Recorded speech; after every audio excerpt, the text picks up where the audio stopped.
और दुल्हा भैया भैया जब तक बियाह नहीं हो तब तक अनेर लड़का चरत है। न माई का कहा सुनाई न बाबू का, ओके तो वैसा नहीं सुनाई के बाद, लेकिन जब बियाह हो जाता तो मेहरुआ का कहा सुनाया के परे। 1 महीना 2 महीना 3 महीना बियाह भय कांवर का तैयारी करते हैं, दुल्हन से कहते हैं कि अब यह बीते न कहे यह बरे कि नून तमाकुल धनिया मरचा कैसे चले। मेहरुआ समझदार रही, कहे नहीं शादी बा जिन जा। अब कुछ दिन ऐसे बिताए ले रे, कहा कैसे बिताए ले, कहा 2 भैंस राख ले दूध बेचब, तू परदेश जिन जा। कहा तोहार शौक श्रृंगार कैसे पूजा होए। दुल्हनिया समझदार बा, कहा था अगर शौक श्रृंगार बा तो ऐसे काम चला ले। दुल्हन का कहे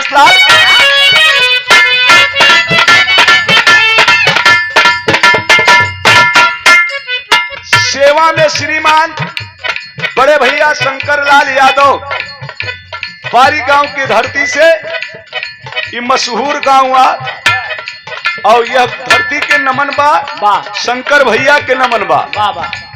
शंकर भैया तो यार परिवार ही कहन का। अच्छा माई का पुत्र, अच्छा इतना जरा हमके जानकारी भी बहुत जरूरी बा। भैया के प्रणाम बा।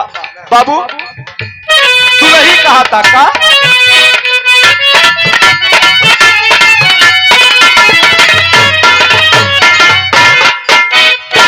नहीं के चाहे साया सारी, नहीं के चाहे काला,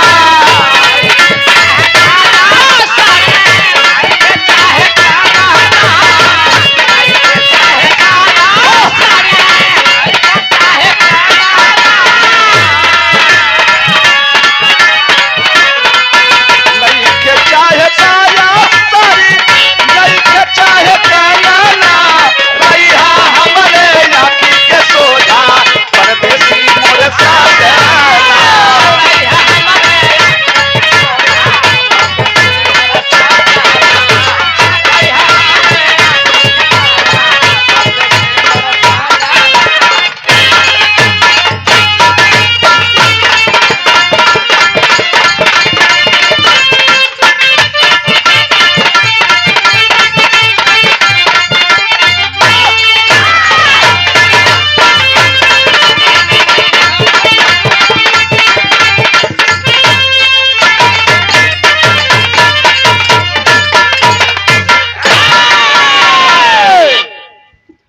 बड़े भैया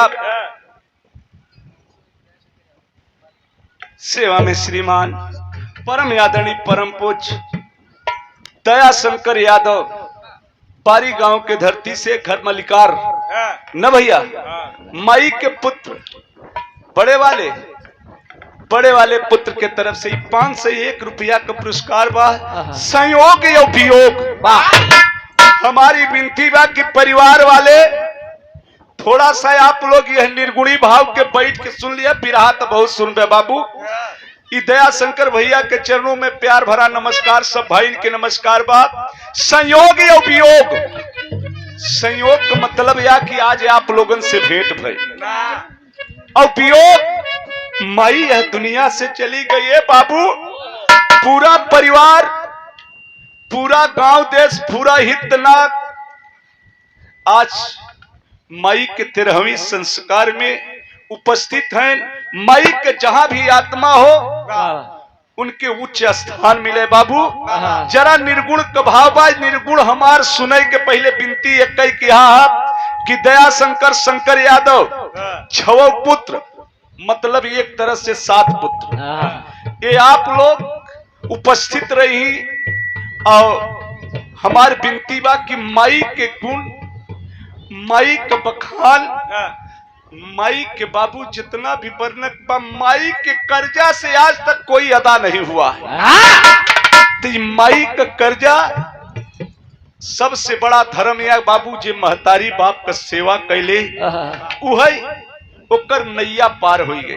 मास्टर साहब आवा लय बने के निर्गुणी भाव कभो कभो आकाशवाणी से हमारी सुने के मिलत हो का।